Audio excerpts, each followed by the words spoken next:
జీ5 ఉండగా మీ favourite TV shows ని మీరు అస్సలు మిస్ అవ్వలేరు. Complete free.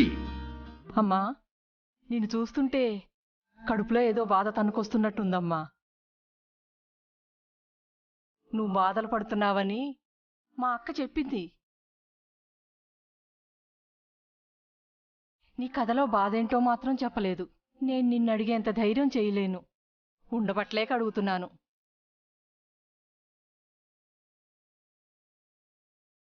అసలేంటమ్మా నీ కష్టం? నీ వాళ్ళంటూ ఎవరూ లేరా అమ్మా?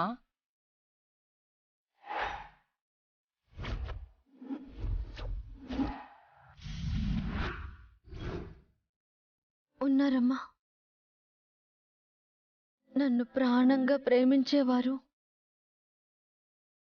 కళ్ళల్లో పెట్టుకుని కాపాడుకునేవారు అందరూ ఉన్నారు. అందరూ ఉంటే ఈ అనాథ బతుకెందుకమ్మా?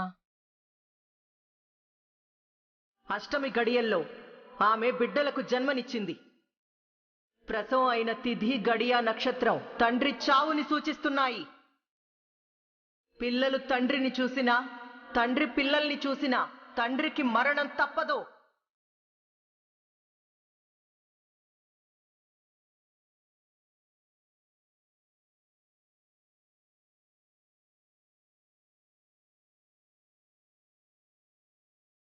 దేనికోసమమ్మా? ఆయన క్షేమం కోసం నేను దూరం అవ్వక తప్పలేదమ్మా. భర్త కోసం విలాసవంతమైన జీవితాన్ని నువ్వు వదులుకున్నావు. పిల్లల కోసం పడరాని కష్టాలు పడుతున్నావు. నీకోసం ఎప్పుడూ ఆలోచించుకోలేదా? నా భర్త పిల్లలే నా ప్రపంచం అయినప్పుడు ఇంకా నా గురించి ఏం ఆలోచించాలమ్మా? వాళ్ళు బాగుంటే నేను బాగున్నట్టే కదా. నీలాంటి భార్యను పొందినందుకు నీ భర్త, నీలాంటి తల్లి కడుపును పుట్టినందుకు నీ పిల్లలు ఎంతో అదృష్టవంతులు తల్లి. దేవుడు మన నుంచి ఎవరినైనా దూరం చేస్తే అంతకు రెండింతలు మనకు తిరిగిస్తాడంట. నువ్వు పడుతున్న కష్టం పోయి నీకు మంచి రోజులొచ్చే సమయం త్వరలోనే ఉందమ్మా. ధైర్యంగా ఉండు.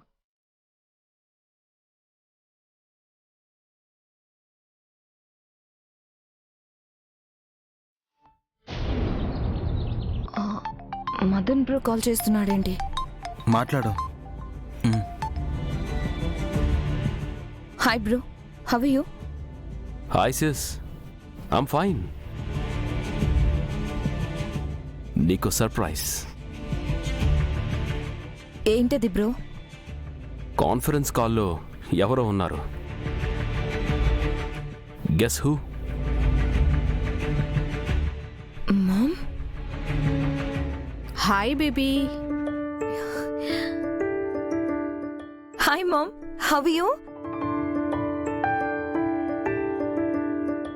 హౌ ఆర్ యు అని కాదు, వేర్ ఆర్ యు అని అడుగు. You know, now she is in Dubai. రేపు మార్నింగ్ హైదరాబాద్లో ఉంటుంది. ఏంటి మదన్ నువ్వు? నేను సర్ప్రైజ్ చేద్దామనుకుంటే నువ్వు అలా రివీల్ చేసేసావేంటి? Mom, are you serious? Yes baby, నిన్ను చూడాలనిపించింది, వెంటనే స్టార్ట్ అయిపోయాను. అది చిన్న వెదర్ ప్రాబ్లం, అందుకే దుబాయ్లో ఆగాను. మార్నింగ్ ఫ్లైట్కి హైదరాబాద్ వచ్చేస్తాను. ప్రెజెంట్ హోటల్లో ఉన్నాను. ఏంటి మామ్ ఇంత సడన్గా? సడన్గా ఏంటి బేబీ, ఇప్పటికే చాలా లేట్ అయింది.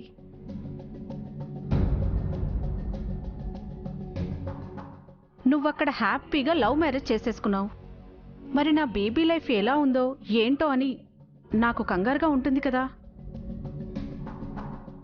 సో హైదరాబాద్కు వచ్చి నిన్ను నీ హస్బెండ్ని చూసి మీ అత్తగారింట్లో అందరూ ఎలా ఉన్నారు, నిన్నెలా చూసుకుంటున్నారని చూస్తే తప్ప నాకు మనశ్శాంతి ఉండదు.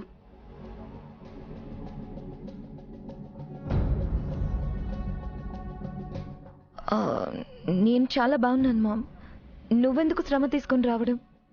శ్రమ? It's my pleasure baby. Okay, I need to fresh up.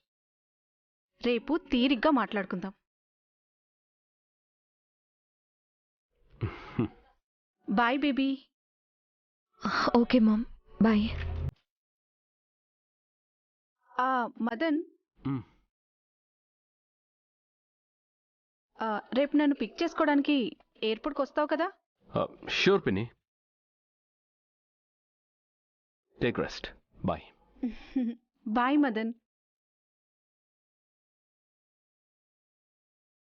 Bro, mom call cut అయిందా? ఎస్.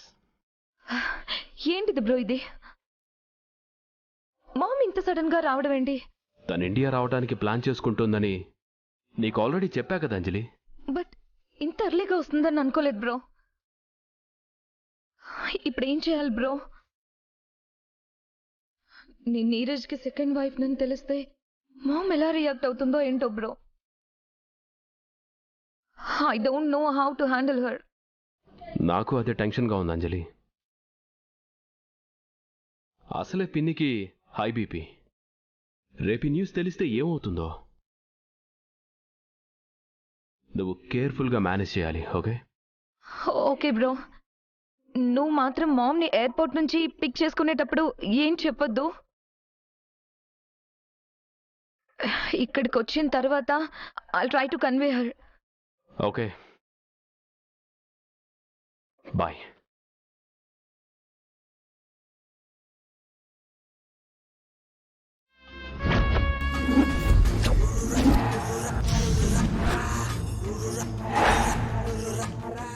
పాపం అంజలి, అసలు పిన్నిని పనిగట్టుకొని రమ్మని ఫోర్స్ చేసిందే నేను.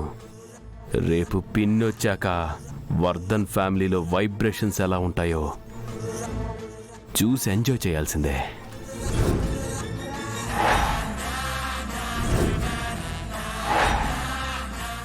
టెన్షన్ అవ్వకు అంజలి. మీ మామ్కి జరిగిందంతా కూల్గా ఎక్స్ప్లెయిన్ చేద్దాం. I hope she can understand. లేదు నీరజ్, మామ్కి నా మ్యారేజ్ మీద చాలా ఎక్స్పెక్టేషన్స్ ఉండేవి. నా టెన్షన్ అది కాదు నీరజ్. హై బ్లడ్ ప్రెషర్ వల్ల మామ్కి ఇదివరకే మైల్డ్ స్ట్రోక్ వచ్చింది. ఇప్పుడు మన విషయం తెలిస్తే, ఐ మీన్ ఇలా సెకండ్ మ్యారేజ్ అని ఇలా ఇష్యూస్ ఉన్నాయని తెలిస్తే గుండె ఆగిపోతుంది. గుండె ఆగిపోతుంది.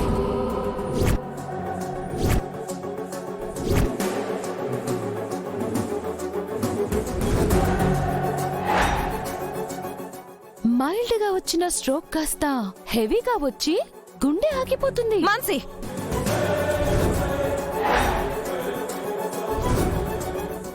మీ మదర్ వస్తున్నందుకు నీకు సంతోషంగా ఉందో లేదో తెలియదు గానీ జీ5 యాప్ డౌన్లోడ్ చేసి అన్ని ఎపిసోడ్స్ పూర్తి ఉచితంగా చూడండి.